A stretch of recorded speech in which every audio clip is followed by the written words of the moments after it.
Contained but Unrestrained by Fakya Galovich.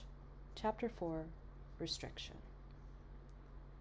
They'd skipped lunch from their talk before yard time, and were both ready for a shower by the time Mickey got Ian to chill out about Paolo. Mickey concealed his chest as much as possible in the shower, and they were both quick, not wanting to linger too much. Back in their cell, Ian sidled up close to Mickey to quietly ask, "You're really not worried? Damon might have friends or American rivals of your cartel who might not like you sporting that." Ian gestured to the Reaper on Mickey's forearm. Mickey looked at his tattoo for a solemn moment. "Yeah, I guess any of that could happen. Don't you know me enough to know I'm watching my back, though?" Ian sighed and looked out to the common area. Not that he could really see it. He just needed to look somewhere else. "Well, now you've got someone else watching it, too. I just don't want you to get hurt," Ian said gently, intimately. Mickey's eyes softened for a moment, and then lightened with humor. "If I survived 24 years with Terry Milkovich as a father, and only Iggy's doped ass watching my back, I think I can survive this.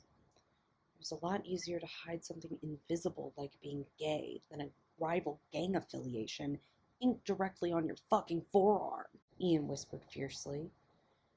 Mickey blew air out briskly through his teeth in dismissal. "Please. You have any idea how many gangs use a Reaper for their calling card? In Chicago, one." Mickey's face hardened. "I had to get familiar with gang symbols as an EMT to help cops with their reports." Mickey hung his towel on one of the 3 hooks they had beside their toilet and sink. Ian handed his to him, and Mickey hung Ian's towel for him too. When Mickey turned around, he looked like he was thinking through his words, his bottom lip sucked in, likely between his teeth, in concentration. "I'll be fine. We're more at risk from acting too coupley than someone recognizing my tattoo or thinking it's a rival group." Ian just... He wanted to trust Mickey's confidence, but there was a nagging feeling tugging at his gut that told him Mickey was being too cool about all this. "The Southside Forever will probably have them thinking I'm with that group anyway," Mickey reassured at Ian's stressed look. Ian shook his head, sighing deeply in worry, trying to soothe his anxious stomach. "Great. And if they do, then they're going to expect you to help them out. And you've already got whoever the fuck, Paolo, out for your ass. It's not my ass he's out for. Trust me, the guy don't even have a prison bitch. He's as straight as they come," Mickey teased. Ian glared to express how unamused he was by Mickey's joking. When Ian didn't smile back, Mickey gave him another silly look, trying so hard to lighten the mood. But this was just too fucking important. Mickey was not going to reassure him with this one. They had minimum 2 years in this bullshit of a place, and if Mickey was going to spend even a week of that time with someone from a rival gang, there were just too many variables, too many what-ifs for Ian's comfort, and suddenly, he knew that they had to watch each other's backs even harder than he'd originally believed. Ian tried with all of his might to ignore that tight feeling in his stomach that something was going to go wrong in the next 2 years as they descended the stairs to rejoin Gen Pop. They played cards in a far corner from the rest of the inmates, who were playing cards or talking loudly. A fight broke out close enough to startle Ian, but it was broken up quickly, with both guys being escorted to their cells, the doors slamming almost simultaneously in a jarring clang. They both tried to keep to their own world as they played different games, sharing lighter stories from the year they lived together, but neither ready to brave the darker conversation they kept poking at. Ian suddenly remembered the obstacle course they built that one summer, and Mickey confessed that he used to go there all the time while Ian was in the army, hoping that he'd been bullshitting and was actually just hiding out to keep away from Mickey. Ian confessed he never went back after their fight. It made him too sad. After a silent moment, Ian wondered aloud why they didn't go shooting somewhere else when he lived with the Milkoviches. Mickey slammed down 3 cards that made Ian pick up the stack with a groan. Mickey always beat Ian at cards, but the former redhead never gave up trying. After a teeny, gloating smile, Mickey shrugged in response to Ian's rhetorical question. They'd spent so much time with Yevgeny and working that they hadn't really had enough time to go out and build another shooting range, much less hang out at it. That year, the Milkovich house was filled with impromptu wrestling matches and watching documentaries while high. They'd discovered that was a mutual interest a couple of years back, and living together just gave them more time to plant roots in the sofa and have some quiet nights together when Svet needed them to watch the Rugrat. Mickey smiled warmly at the documentaries they'd watched together. They weren't really romantic kind of guys, at least not in the conventional sense. But those nights they spent on the couch, learning about other cultures, wars, animals, whatever they could find, really, was about as intimate as they could get in a platonic sense. They learned a lot about how each other's minds worked, which meant the absolute world, considering they both knew plenty about the other's body. That was why the word intimate fits so well, even though the pastime was a bit strange to some people. They truly knew each other inside and out, and Mickey was just so relieved to be getting to know Ian in that way again. Mickey decided, even though he missed Ian's body with incredible longing, he'd missed his mind and his sense of humor even more. That easy companionship. That's what they would build over the next 2 years.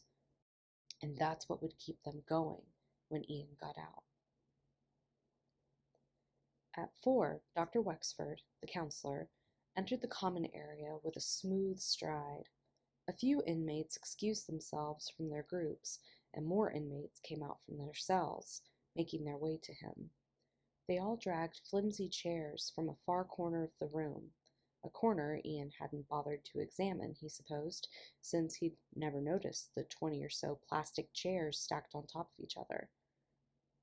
Guess we're about to find out if that group is just a suggestion or not, Mickey muttered as he laid down a jack. Ian laid down a queen as he groaned at the thought of being forced into a therapy group. Mickey laid down an ace, and Ian groaned again with an expletive, but didn't pick up the pile because he wasn't in the mood to be a good sport. Mickey grinned at Ian's being a sore loser and swept the cards up to shuffle for a new round, even though the game wasn't actually done. Ian was just being a brat, and they both knew it, to each of their amusement. Mickey was bridge shuffling for the 5th time and was about to slap the stack down for Ian to cut when a gravelly voice called out Ian's name. Gallagher!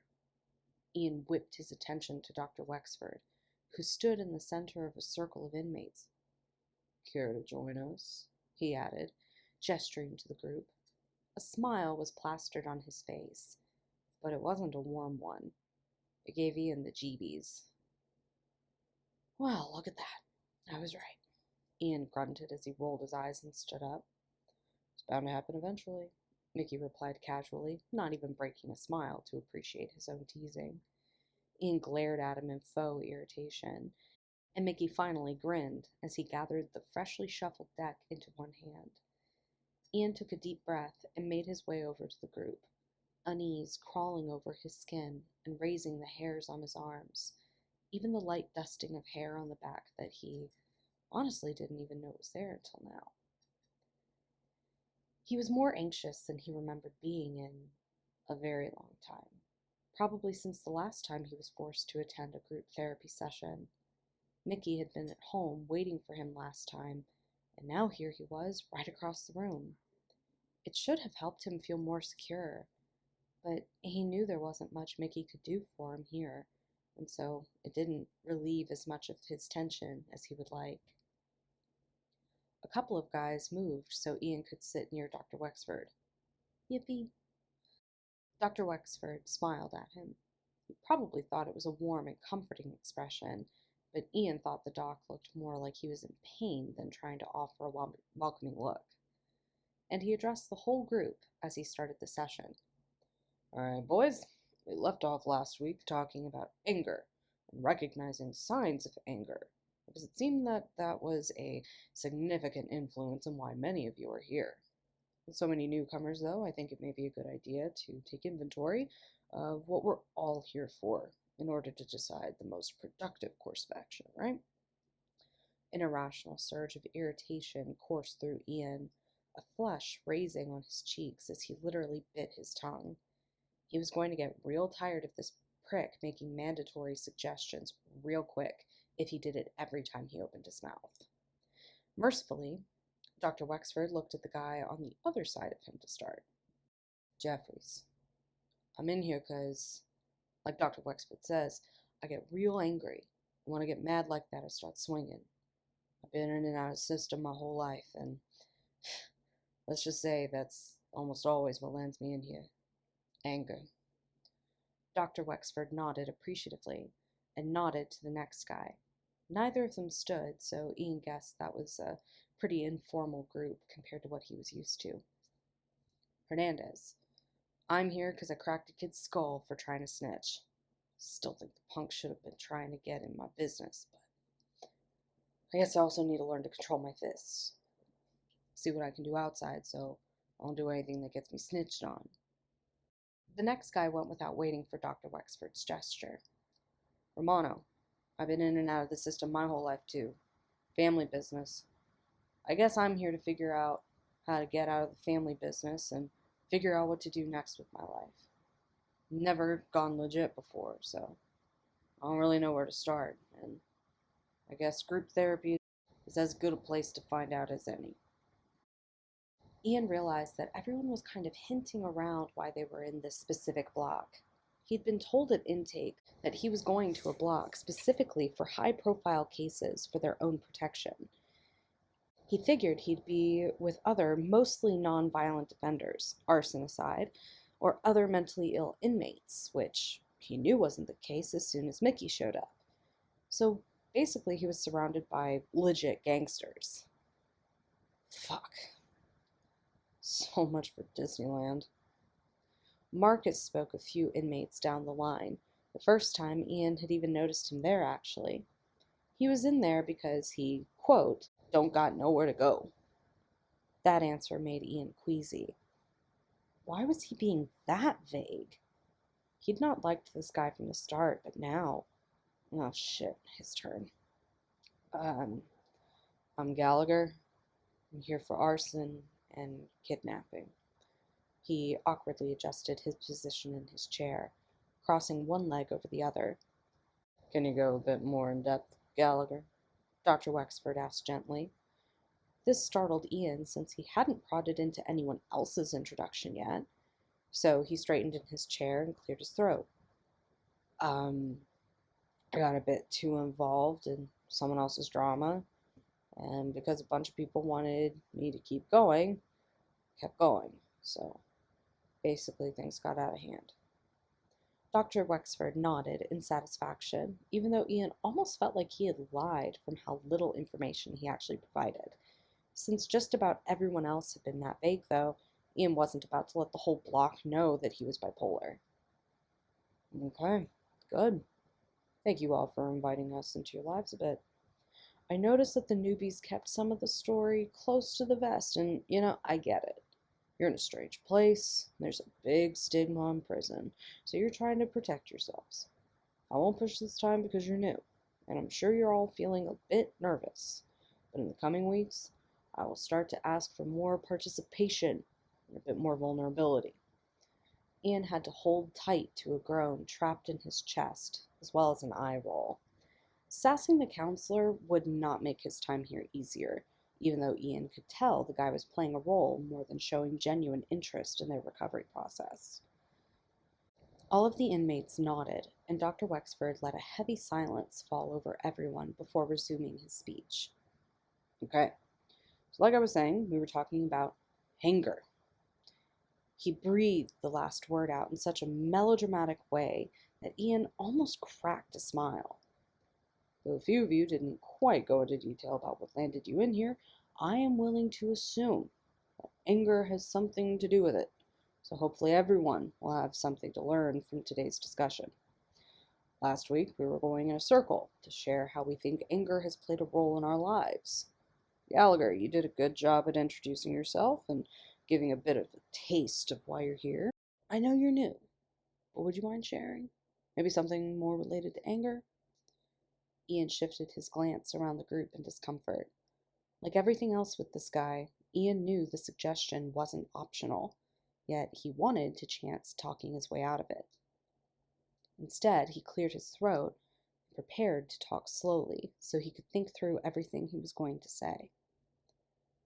I mean, I've had my run-in with anger before. Dad's an alcoholic and a neighborhood nuisance. I was raised by my sister, had to start scamming and stealing at a young age to survive. Sounds like that's just about everyone's story here. Dr. Wexford smiled passively. Well, yes, that is a common profile around here, but maybe get a little more specific. Something to maybe encourage a discussion to help you work through this. Ian swallowed awkwardly. Okay, I guess I'm used to taking care of people. So when I heard that a kid was being forced into something, I got pissed because no one should be forced to do something they don't want to do, you know? So, like I said a minute ago, I wasn't thinking clearly and got carried away.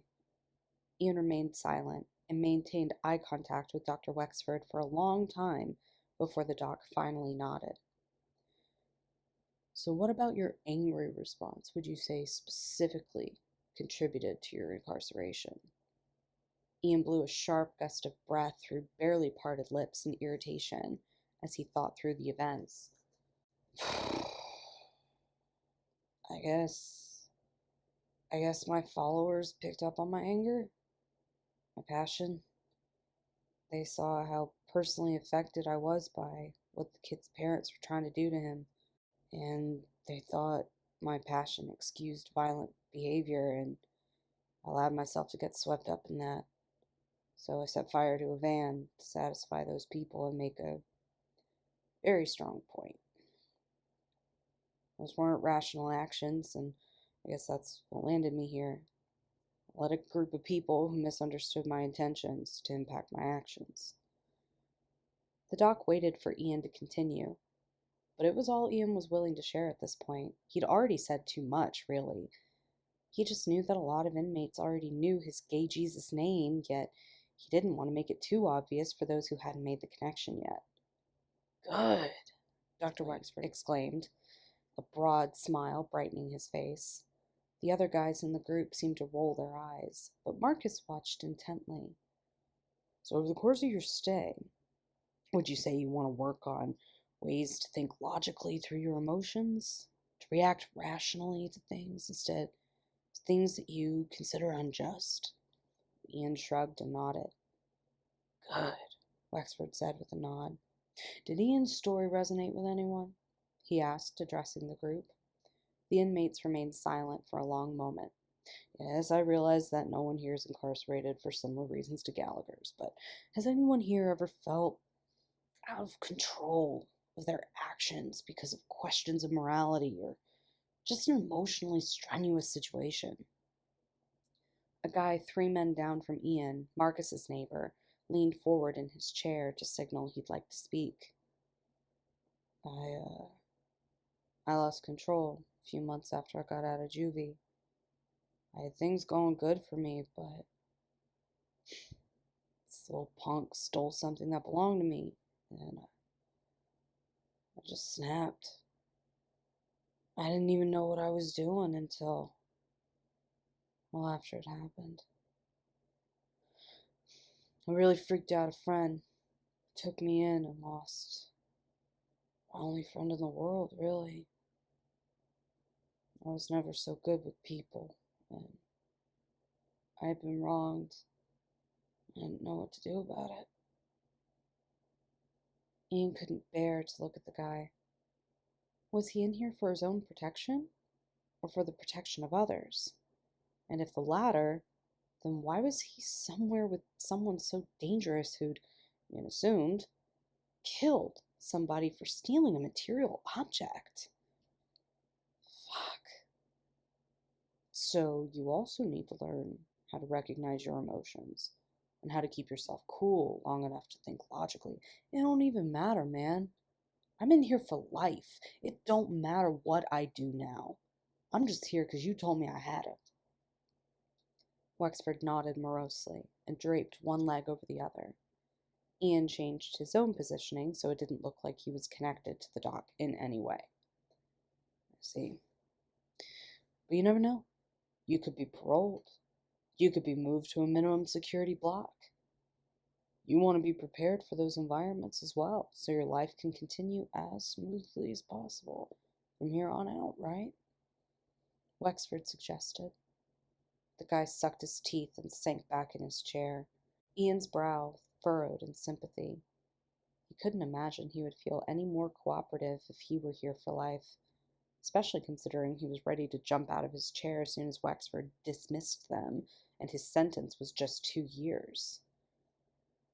The remainder of the hour was dull, and though Ian tried to listen and apply Wexford's advice to his own situation, he couldn't.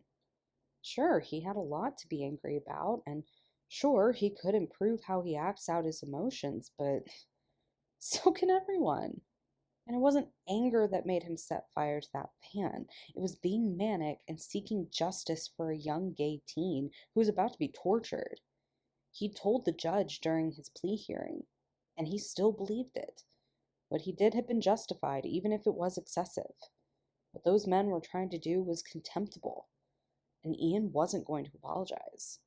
He would, however, stay on his meds now that he saw just how explosive his mania could be. And he'd serve his 2 years and do what he could to prepare for life outside with Mickey. But he was not about to pretend that unrelated bullshit has jack to do with him when it doesn't. At the end of the hour, Wexford thanked everyone for their participation and encouraged them to practice control in the coming week, and he would ask for an update from everyone on how they were feeling. The inmates stacked the chairs back in the corner and got in line for dinner. Ian hung back to wait for Mickey, who swaggered over with purpose. I thought the point of sharing was to share, Mickey teased as they joined the line. Ian rolled his eyes and grabbed his tray.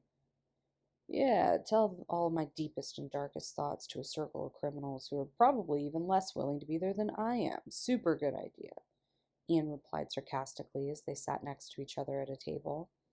Mickey snickered at Ian's snark. It's a wise choice to keep your mouth shut, honestly, Mickey replied as he swirled his fork experimentally in his serving of beans. You're saying that like you're proud of me or something, Ian laughed before swallowing whole a bite of what looked like a kind of meatloaf. Mickey shrugged and shrank low to indicate he was about to lower his voice. You're thinking shit through. Of course I'm proud. Ian sucked his teeth to suppress his laughter and punched Mickey playfully in the arm. Dick, Ian sputtered. Hey, say it. Don't spray it, Gallagher. Both boys collapsed into a fit of laughter, the first time they'd done so in public so far. They collected themselves quickly, but the moment released a lot of residual tension from before. They ate in relative silence from there, and Ian flashed a look to the upstairs level when the last bite of meat hit his stomach like lead. Fuck, Ian gasped and scrambled up from the table.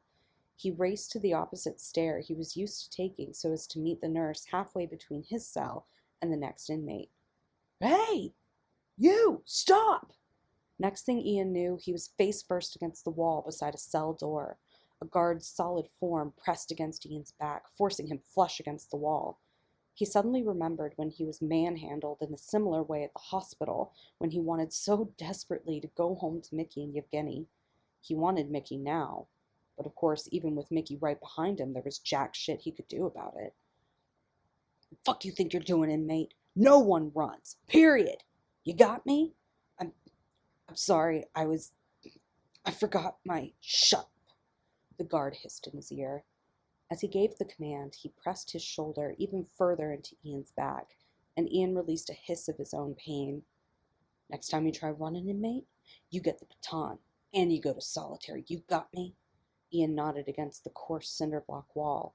The texture was conflicting for his senses, because the paint on the cinder block should have made the surface smooth, yet Ian was pretty certain he'd rubbed a good stretch of skin off his cheek. The guard eased away slowly, allowing Ian to unwind his arm from behind his back and gently press away from the wall. Ian turned to face the guard and bit his lip in a nervous gesture. He worked with all of his might to not face Mickey as he climbed the stairs. He couldn't face whatever look he was giving him right now. Mickey had watched a lot of distressing things happen to Ian. He'd watched him get pounded on by his dad, watched him cry over Monica and her bullshit, seen him jump into a fist fight with the Milkovich tribe when he'd come out, watched him walk into a mental hospital, watched helpless as he got carted away by military police, watched him disappear in the rearview mirror of the stolen car as he crossed the Mexican border alone. Watching the love of his life get shoved face first into a brick fucking wall was just about the most gut-wrenching thing Mickey had ever witnessed. Yeah, watching him get punched in the face and seeing the dead look in his eyes from being so doped up on drugs it could tranquilize a horse were all their own horrific images that he would never be able to forget. But much like when Ian was dragged out of his house by MPs, literally kicking and screaming, the worst part was this feeling of helplessness, as he had absolutely no power to do anything to help. He's always tried to help him. Jump on his dad's back mid-swing and take the punches, gladly. Fight the license to kill military pricks and stare down the barrel of the officer's gun, without a second thought. But even the last time he'd felt like this, he'd at least been able to try. He had hoped with all of his heart that he would never, ever have to feel that helpless again. This was worse. He couldn't step in because he was an inmate too, and stepping in would excite the other inmates and get them both into a shit ton of trouble, which meant more time. He was not in the market for earning more time. Then, with the MPs, Ian had been crippled by his mania and then weighed down by the lithium and antipsychotics being forced into his brain. Here, Ian was handicapped by his own ignorance and impulsiveness. Mickey'd not even had the opportunity to call out to Ian to stop him from rushing up the stairs for his meds. He'd realized almost as soon as Ian had, but fucking Ian, panicked and without fucking thinking, he just charged the fuck up to get them. With the MPs, they'd fought together because they had the ability. Here, they were both powerless because these assholes had power over them as inmates, and no matter how badly Mickey wanted to call that bitch of a guard out for being way too rough with Ian, he knew he couldn't. Mickey sat down with a deep breath to settle his stomach. Seeing Ian's freshly dyed head pressed up against the crudely painted cinder block and having absolutely no power to fight for him. No, Mickey had never felt helplessness like this. He followed Ian's progress up the stairs with his eyes. Ian was clearly shaken up, but he was trying so hard to act like he had his act together. The nurse, mercifully, was not done with his rounds yet, so Ian was able to meet him before the end of the run, but it was close. And if Ian didn't come to collect his meds, that was it until morning. Mickey'd missed most of Ian's experience with adjusting to his medications, but from what he saw, and from the research he'd done all those years ago, he knew that a skipped dose would not be pleasant. Ian had a brief exchange with the nurse, seeming to explain the situation to him, then accepted the meds and slowly, timidly, padded to their cell to put his meds in his usual spot. He reemerged almost immediately after to rejoin Mickey, but he really should have taken a moment to himself to get himself together because the kid looked shaken. Mickey wanted to chance a look around the room to see if anyone was watching, but worried that might actually draw more attention. He figured Marcus would say something to him if it was a big deal to the rest of the guys. No one seemed to be talking about it from behind him. No one laughed during or after the event, so Maybe this would escape people's active notice. Ian resumed his spot beside him in a smooth descent into the seat. Mickey gave him a meaningful look, hoping he caught the sentiment. Ian's slow exhale told Mickey the look had calmed him, and that made Mickey feel a little better. It wasn't much, but he could comfort Ian after something jarring, and that made him feel much better than he thought he realistically should. Ian's hand trembled a little as he picked up his fork again and speared into his beans. "You okay?" he murmured as quietly as possible. He wasn't sure how Ian could have possibly heard him, but he shrugged to show he did hear him, or at least assumed what question he would possibly ask right now. Ian didn't eat much more after that, but Mickey verbally prodded him to so the meds wouldn't make him sick. Ian did as Mickey asked, but he could tell his heart wouldn't have even been in it if the food had been edible. Anxiety still coated the inside of Mickey's core, but what could he say? What could he do to make it better? They finished eating in silence, dropped their trays off together, and climbed the stairs, all without saying a word. A guard followed them to lock them in for the night, and as soon as the door slammed shut and the guard walked on, Mickey scrambled to embrace Ian with a breathy, "Fuck." Ian released a relieved sigh, too, as he enveloped Mickey in his arms. Ian breathed Mickey in deeply, and Mickey couldn't resist his instinctual urge to run his fingers through Ian's hair. They broke apart slowly, and Mickey sharply smacked his palms against Ian's chest. "What the fuck did you do that for?" Mickey finally cried. Ian ran his fingers through his hair and looked over to the sink where his cup of meds sat ready. He took the 2 steps to the sink and quickly swallowed the pills with a big gulp of water. Mickey felt like a live wire as he waited anxiously for Ian to speak. He rubbed at the back of his neck and rested against the opposite wall, waiting for Ian to speak. Ian splashed water on his face and finally spoke after he pat his face dry with Mickey's towel.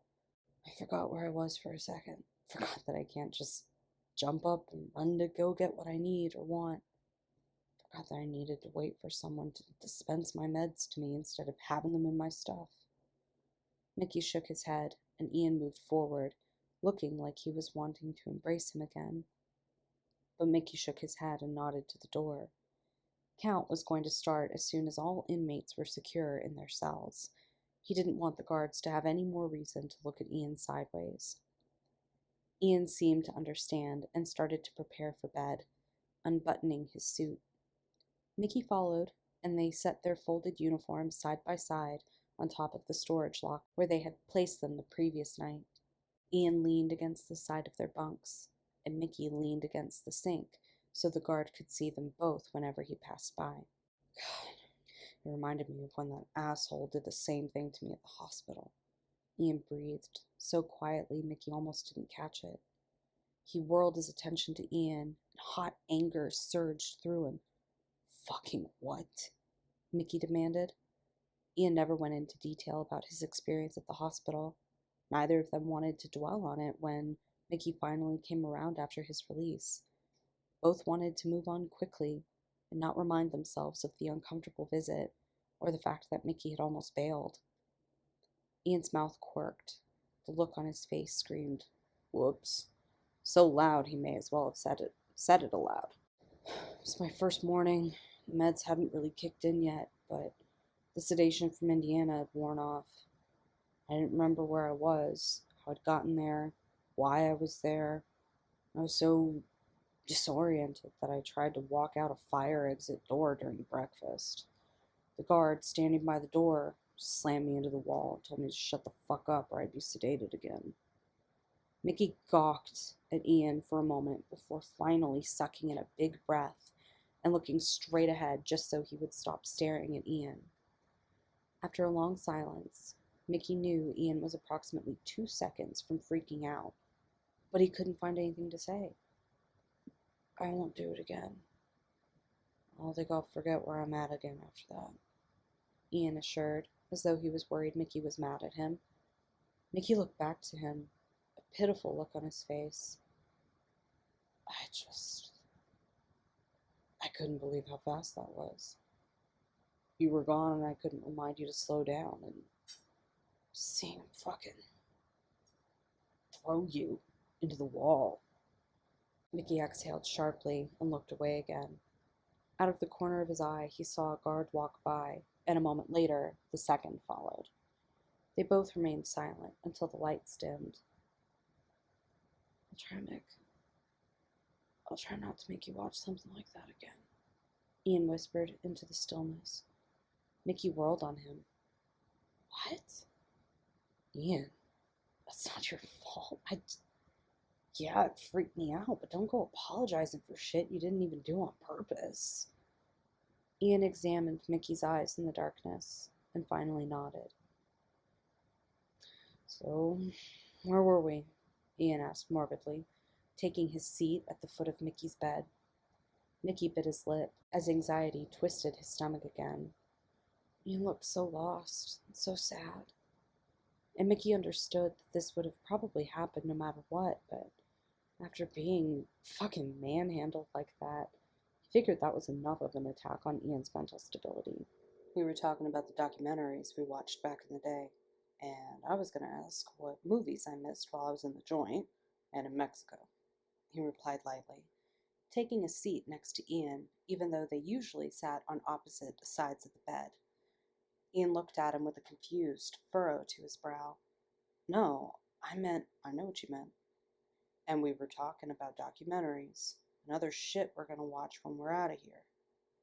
Ian sat there stunned for a brief moment before smiling his goofy smile, the one that spread from ear to ear and made Mickey think of that sweet kid that used to follow him around like a puppy dog.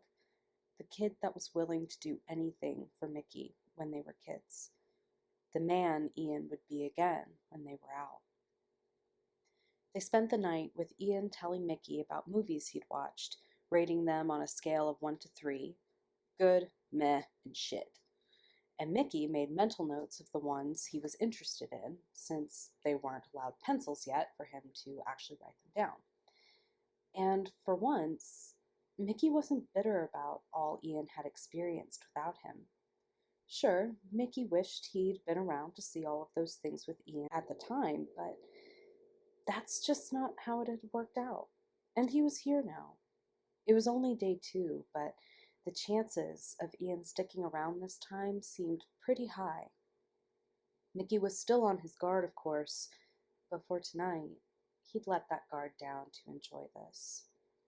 Ian started falling asleep on Mickey's bunk, and he wanted so badly to just let him stay there. It had been a year since the last time they'd slept together, and Mickey missed feeling Ian's arms wrapped protectively over his waist, feeling him shifting behind him in sleep, his knee pressing deeper into the crook of Mickey's as he sank deeper and deeper into restfulness. He knew, though, that they could be separated by a spiteful or bored guard, and Mickey was just not willing to take his chances. Ian had already draped his arm across Mickey's chest as he started to fall asleep, and Mickey gave himself the count of 5 to soak it up before shaking Ian awake. Come on, man. The guards will be around for their first check soon.